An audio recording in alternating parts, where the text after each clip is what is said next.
அட, ரோஜாப்பூ மரத்துல பூத்திருக்கே அப்படின்னு வியந்து பார்த்த ஒரு பூ தான் இது. கிட்டக்க போய் பார்க்கும் பொழுது, என்னடா அது இலையெல்லாம் இவ்வளோ ஸ்ட்ராங்கா இருக்கே, ஒரு முள்ளு கூட இல்லையே, இது என்ன வகையான ரோஜா பூவா இருக்கும் அப்படின்னு வியந்த நான்.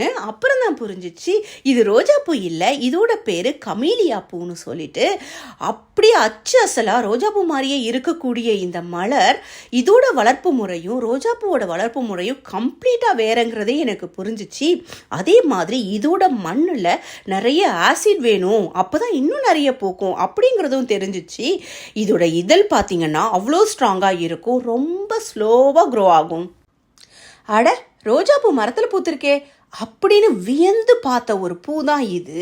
கிட்டக்க போய் பார்க்கும் பொழுது, என்னடா அது இலையெல்லாம் இவ்வளோ ஸ்ட்ராங்கா இருக்கே, ஒரு முள்ளு கூட இல்லையே, இது என்ன வகையான ரோஜா பூவா இருக்கும் அப்படின்னு வியந்த நான். அப்புறம் தான் புரிஞ்சிச்சு, இது